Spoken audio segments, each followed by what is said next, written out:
Sorry about that. My alarm went off, so I guess this is going to be a two-parter because it stopped the recording.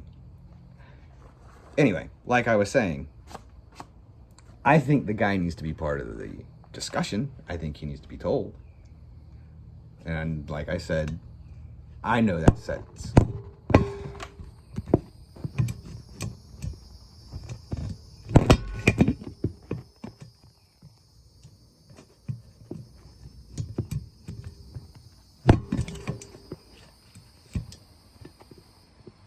Good grief. Fine, whatever. We'll work it this way. I think he needs to be informed, and I think that his thoughts need to be given some amount of consideration. No, I don't think that he needs to be the deciding factor or whatnot. But if he wants to have the child because he's always wanted one, and he's willing to take the child and raise it on his own, especially if he's willing to not ask for child support,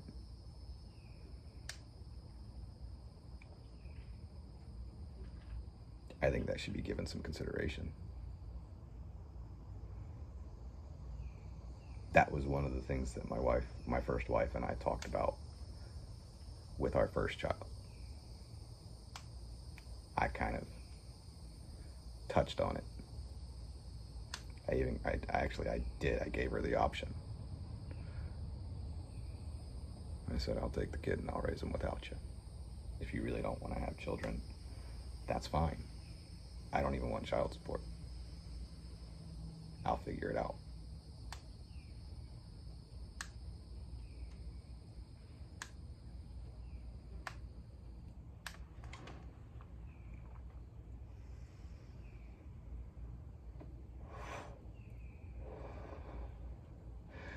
And part of that was because of the fact that we hadn't had that conversation.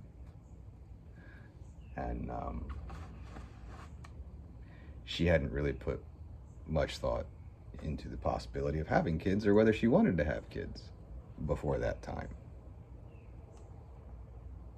Or at least that's the impression that I got. That was over 20 years ago. Maybe I'm misremembering.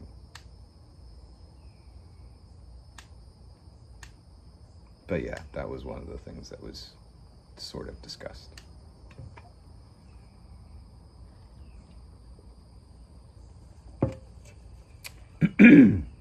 But going back to this, people making videos and going online bragging about the number of abortions that they've made or had, sorry.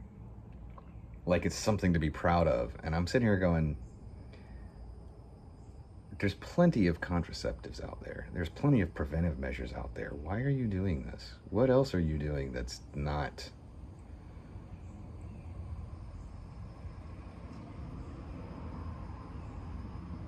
exactly encouraging? What else should I be worried about from you?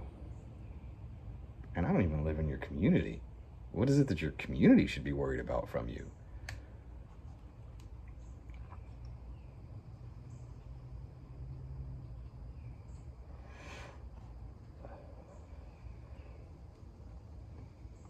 It kind of makes me wonder, back in the 60s and 70s, we used to force sterilize people that they wanted to label as crazy, having mental disorders or whatnot. Again, Supreme Court struck that down when it went to court. Said that you can't do that. But some of these things that people are bragging about online right now have me wondering, how many times do we let the state pay for something like this before the state steps in and says, this is ridiculous? Let's just stop it. Can't ban you from having sex. Can't force you to be protective with it. Apparently you're not being responsible, so let's just eliminate one of the possible outcomes, one of the possible negative outcomes of it. I mean, If somebody has an STD and they're willingly going out and spreading it, whether it's curable or not, and the CDC, the health department, or whoever traces a humongous percentage of cases back to this one person, if somebody gets them on record saying that they're deliberately spreading this for one reason or another, they can be held liable and have criminal charges pressed on them. That's the truth.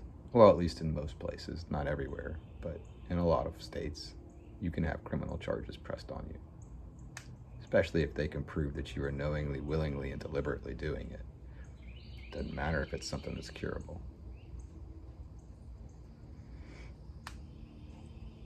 I do agree with that. It's probably going to set some more people's hair on fire, but I'm sorry.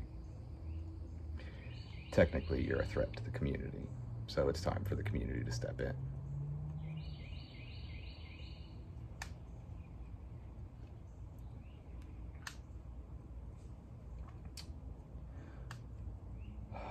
An instructor I had for one of my sociology classes talked about when abortion became legal and easier. The easier it became, the more the crime rate dropped. At least in the crime rate statistics when they started recording them. I was like, oh, it's interesting. It's a factor that most people don't think of. It's a factor that most people don't, it's not even talked about in the news. Well, as it turned out, doing some digging, crime rates had started to drop even before that.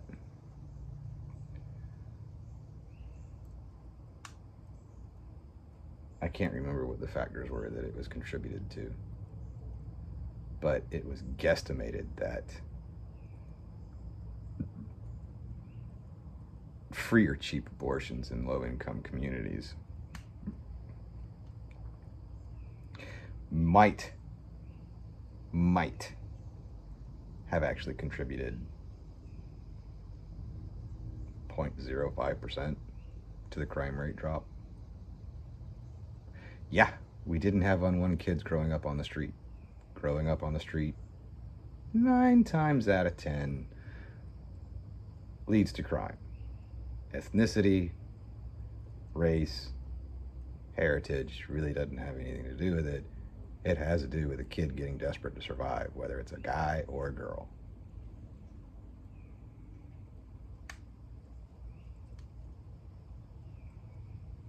They're kicked out onto the street young enough, they don't have any other skills.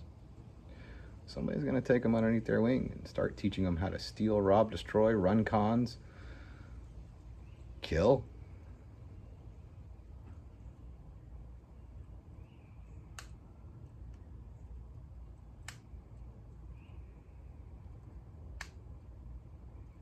When you grow up with that's all you know, that's all you know.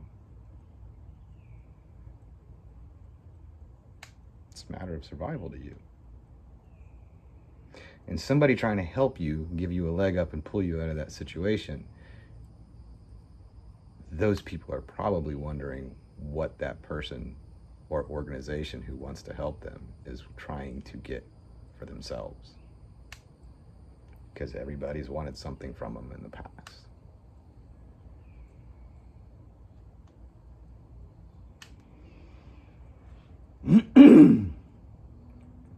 So can abortion being legalized or criminalized have an influence on that? It can. But from previous studies, it's almost unmeasurable.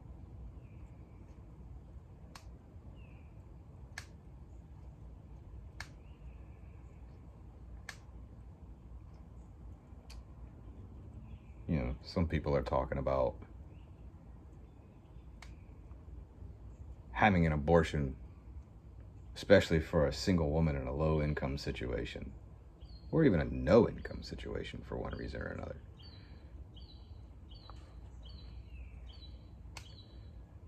It's probably the better bet for her because actually. The way they're wording it is they're making it sound like having that abortion is going to improve your situation. Truth of the matter is, it's not going to improve your situation. You're going to go in, you're going to have your abortion.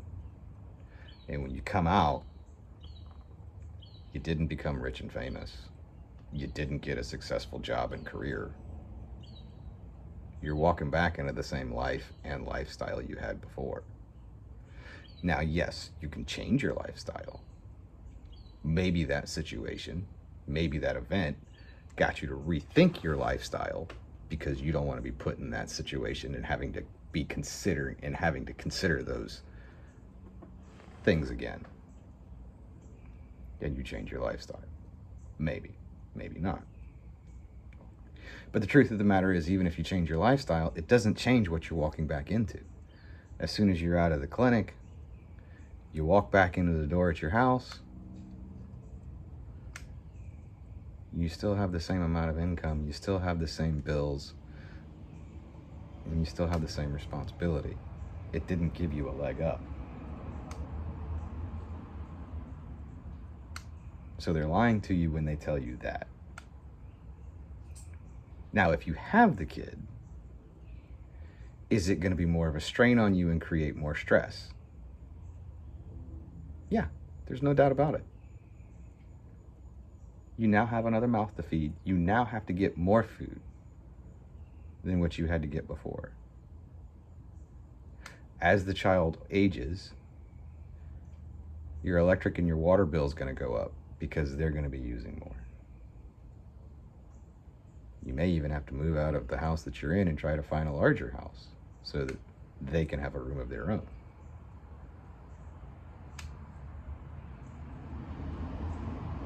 Is it worth it? Some people think it is. Some people don't. Only you can decide that.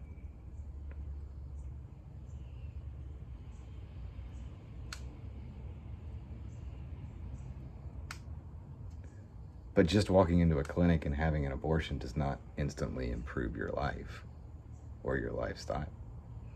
Only you can do that. And to be perfectly honest, you can do that if you have a kid or if you don't. Will it be harder if you have a kid? Yes. But at the same time, that child may actually be the driving factor for you to make the decision and stick to it.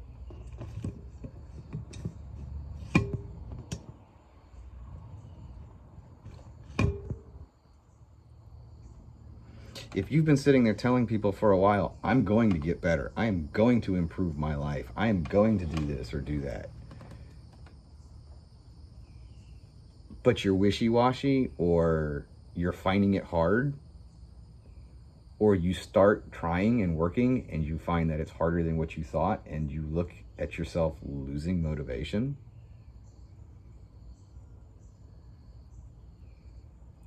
what do you think's going to happen when you look in that child's eyes? When that child's looking at you and watching you, you're their example.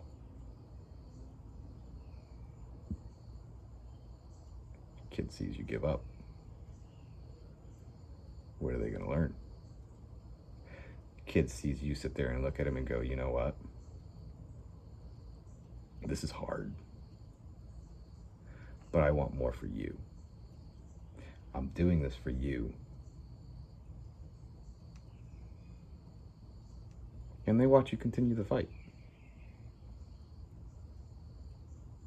They become your motivation. Is that wrong? Some people will tell you that it's wrong, using them as your motivation. Other people will tell you, if that's what it takes, no, it's not. As for me, I don't think it is. If that's where your motivation comes from, take it and run with it, sister. If you've been trying to improve yourself or improve your life for one reason or another, one way or another, and you find yourself getting beaten down and you're ready to give up, and then you turn around and you look at that kid and you go, I can't give up. They need to see me fight. I need to be an example to them. I need to be the example that says, if I can do it, they can do it, because they're going to have to put up with these same struggles at some point in time. They might not have a kid when they do it. I hope they don't have a kid when they're doing it, especially if the person is really young, if you're really young. But whether they have a kid or not, they're going to find hard times in their life. And I hope they look at me or think of me down the road and say, my mom or my dad or whoever didn't give up. They wanted more. They don't have to know that that they were your motivation. That when you were beat down and ready to give up and didn't think you could take another step, they don't need to know necessarily that it was looking at them that gave you your second win to try again and get back up. You can tell them later on. There's nothing wrong with letting them know.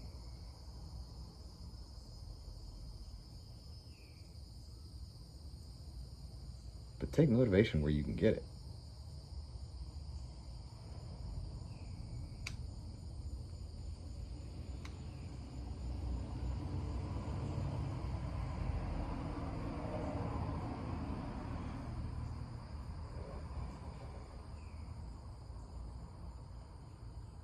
Like I said, because I know some of y'all are wondering, I got off on another tangent, but the truth of the matter is, like I said, abortion is a complicated issue.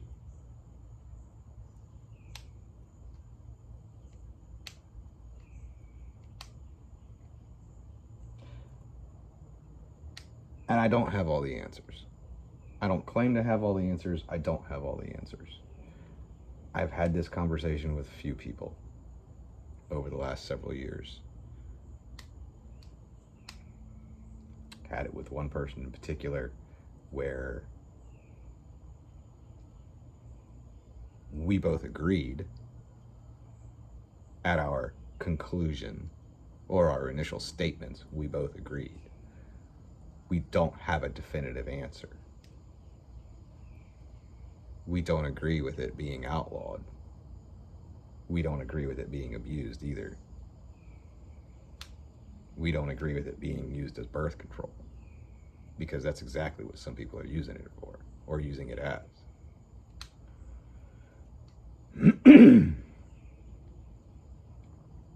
And she gave me some perspectives to think about, because we dove deeper into the conversation, and we were talking about how we got to the point that we got to, where we agreed.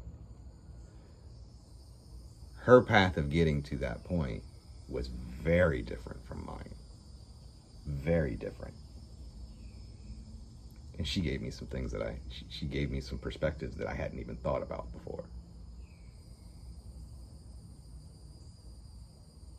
She claimed I had given her a couple of perspectives that she hadn't thought about before either. Maybe she was being honest. Maybe she was just trying to throw me a bone. I don't know.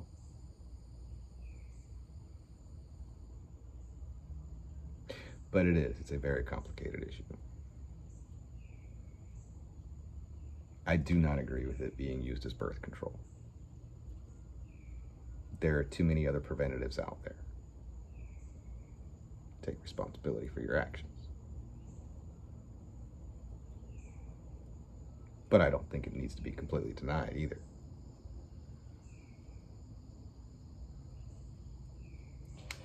As far as it being regulated, I don't know. And that's one of the reasons why I say in my opinion, it needs to be kicked down to the city or the town and let them decide. I don't know. And to be perfectly honest, if it came to something along those lines, I would probably abstain from that vote. I just don't have a good answer. I can justify it in many circumstances. I also see it being abused, and I do not agree with that.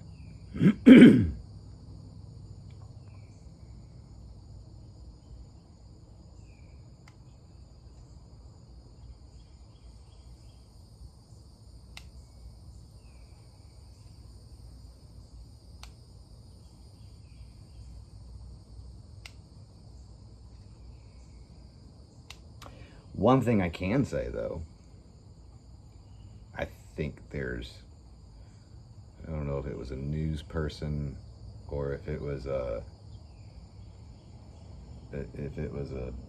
video blog person who said it, or maybe even it was a guest on some show, whether it was a video blog or a news show.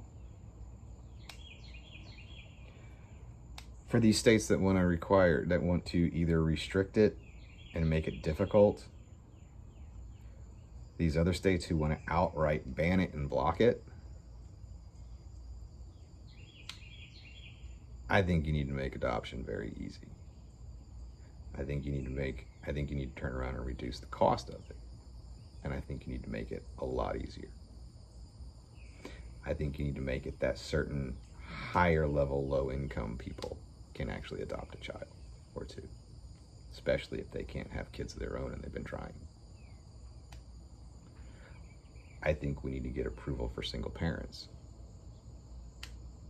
There are a lot of kids that are in the system waiting for families, waiting to be adopted. And it is just, here in the United States, it is so hard, so difficult, and so astronomically expensive. In the 90s and early 2000s, we had a rash of middle-income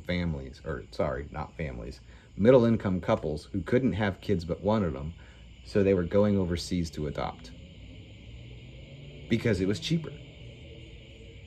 The fees, the court costs, the legal fees, and the money for the flights, because they had to fly overseas more than once to meet the child several times to make sure that they wanted the child, find out what the child was like, and the adoption agency wanted to make sure that personalities and whatnot lined up. And it was still cheaper than trying to adopt here in the US. That is a major problem. That's a major problem, and it is still a problem today. In fact, the costs and the expenses have just drastically continued to increase over the years. The restrictions have drastically gotten worse and tighter over the years.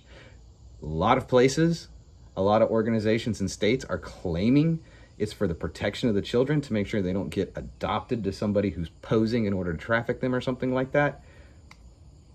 I can kind of understand it, but at the same time, you're full of crap. It's turned into a money-making scheme. The more money you're willing to shell out, the higher you go on the registry, in the wait list. The more choices and options you have. It's BS. Again, this is something else we had to go into and look at with one of my constitutional law classes.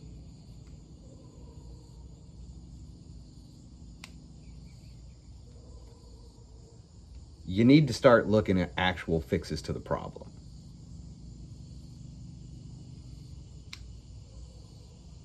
Stop making the problems worse.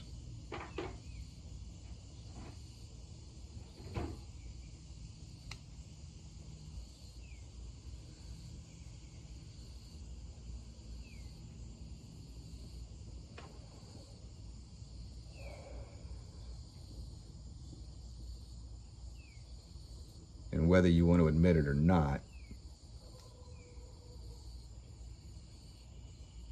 both of those are somewhat related and tied together. They really are.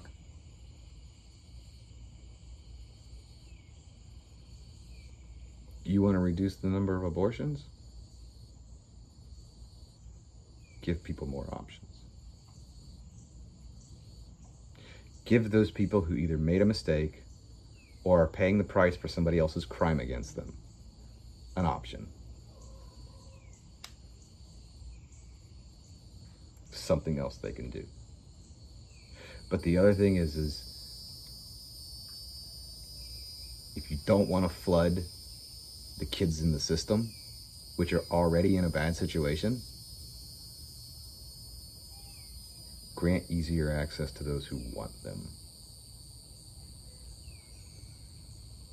Whether you like it or not, both situations are related.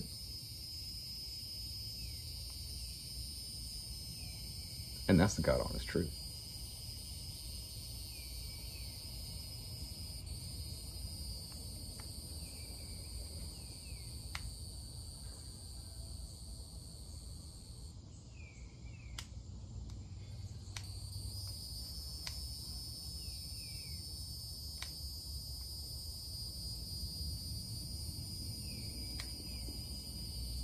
Like I said, it's a complicated situation. I don't have all the answers. I don't have anywhere near all the answers. Hell, I can barely even scratch the surface on ideas to start discussions. I'm sorry.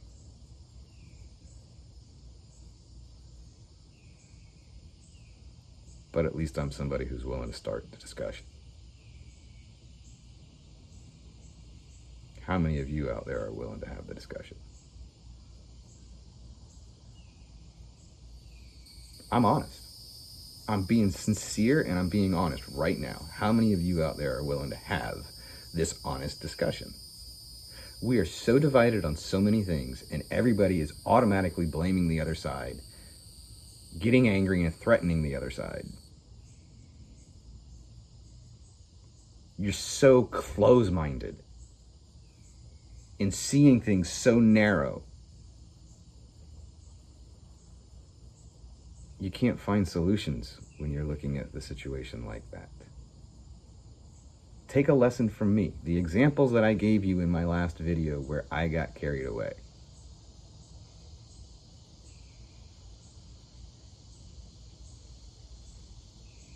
I told you I'm not perfect.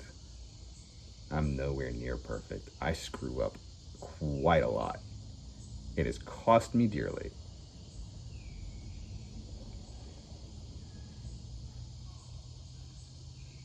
But I try to learn from it. And I try to help other people out. I try to help them learn so that they don't have to go through the same things. One of the reasons why I'm trying to have this discussion with you.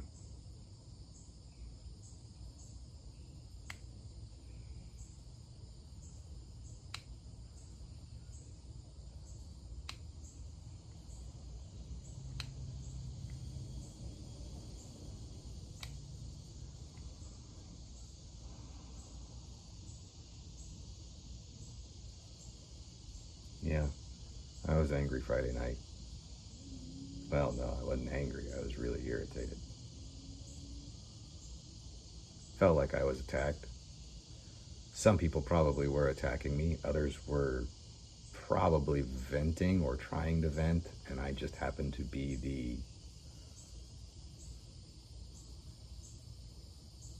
target of opportunity, maybe. Could be that they didn't think that I was open-minded and willing to have the discussion.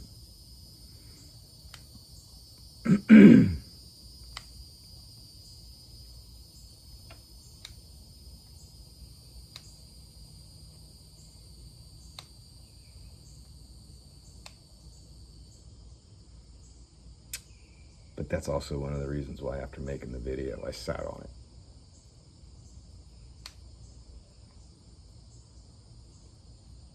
And after I sat down and thought about it,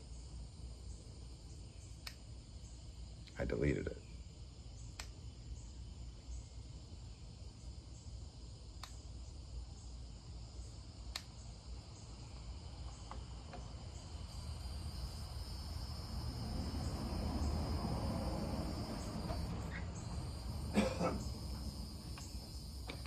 I guess that's all I got. Right now, I can't think of anywhere else to take this conversation. Give me a few days. I'll probably think of more things that I could have said or should have said or whatnot. And maybe I will make another video adding to it, if that happens.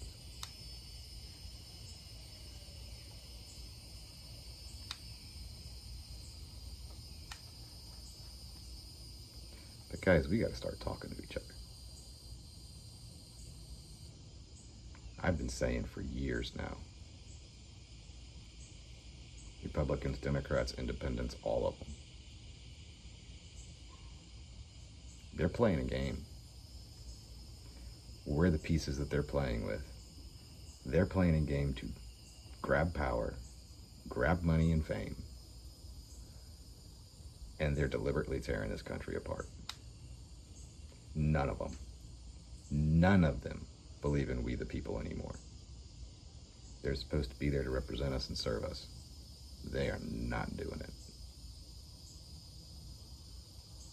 They are not doing it at all. And the only way to find people who are going to listen to us is start having conversations with each other, and to find people who are listening and ask them to run. Get support behind them and ask them to run.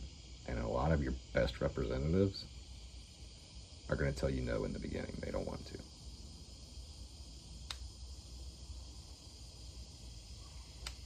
To be perfectly honest, when this country was first born, the majority of the people who were sent to DC, well, not even DC, because we didn't have DC in the beginning. The majority of the people that were sent up to Congress and the House of Representatives were not people who decided for themselves to run. They were people whose community came to them and asked them to go. And more often than not, they said no in the beginning.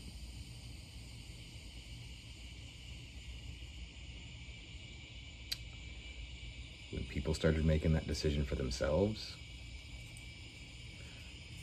when representatives and congressmen started getting paid, when they started being able to serve one term and have retirement as well as great medical benefits for the rest of their life and be set up, we started getting an awful lot of selfish people saying one thing and doing another when they got up there.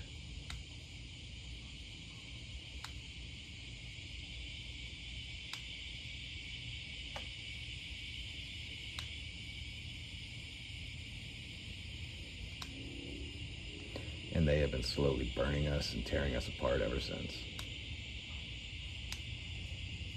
It went from having power to manipulations to keep power. And then it grew to grabbing whatever more power they could get, to fanning the flames, lighting the flames and fanning the flames.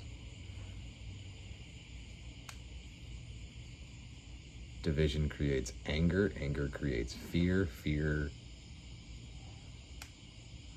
has people begging for other people to do something, which means you start surrendering your freedoms.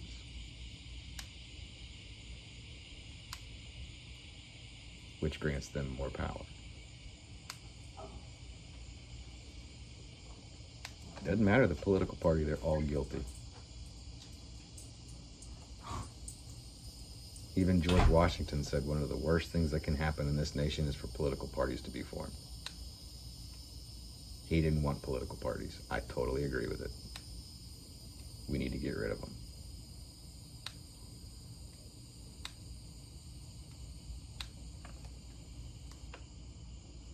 It's not an easy thing to do.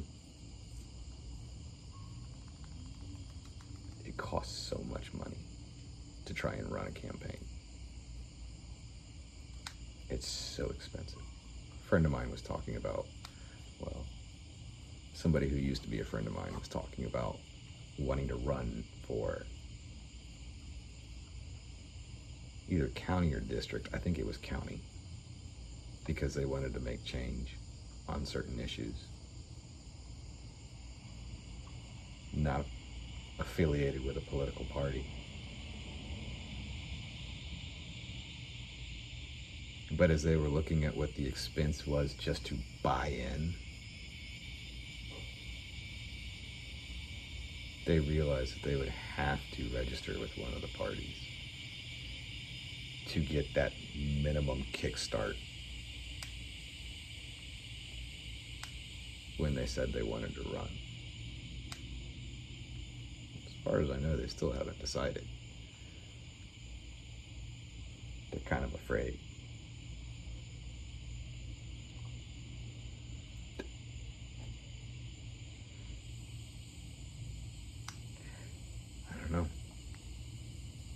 can tell you. If their views are still the same, if their goals are still the same, I'll support them.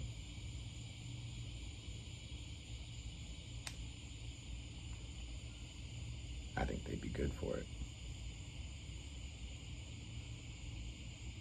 If their goals are still the same,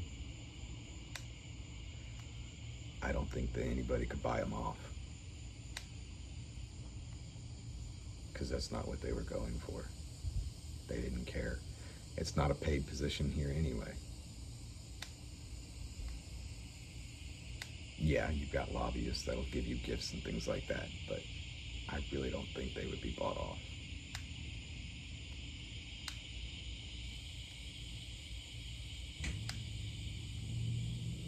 I would support it.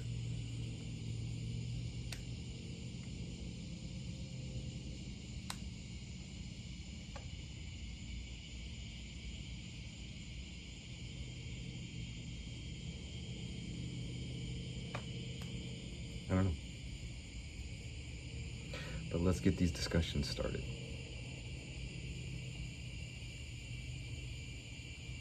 We've got to start putting these fires out, guys. We really do. I don't have the answers. And despite what anyone thinks, currently I see both sides of the equation. But like I said, I think it needs to be kicked down to a lower level. Kicking it back to the states was the beginning. State assemblies need to kick it down to the districts. Districts need to kick it to the county. The county needs to sit there and say, I'm not touching this with a 10-foot pole because it's so heated. I'm going to kick it down to the municipality. Let them deal with it. And you know what?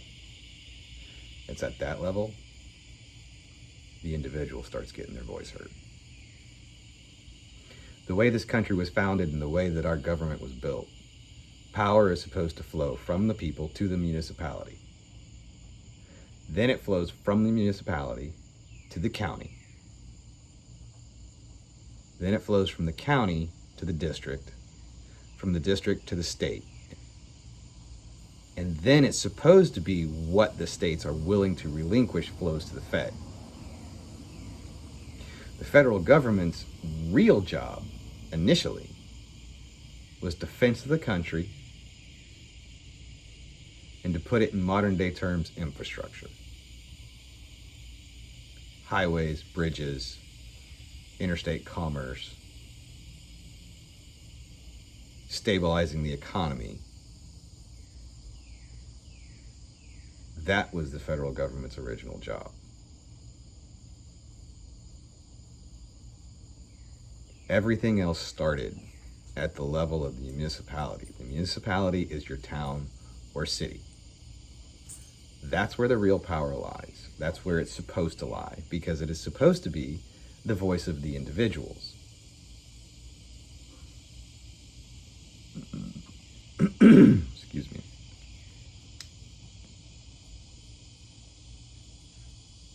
And then only the power that they relinquish to somebody above them, that they choose to relinquish to the next level. That's not the way it's going. Now we have the people higher up grabbing power from those below. We can stop it. We have the ability. We way outnumber them. And no, I'm not talking about violence. I'm talking about rules, laws, constitutions. Every state has its own constitution.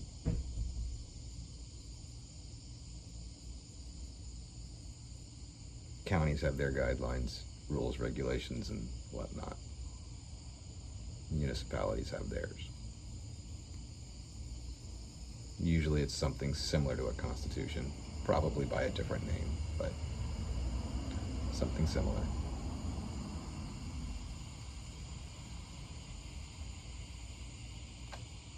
It's where the day-to-day, year-to-year decisions need to be made. Municipalities need to be making them. So,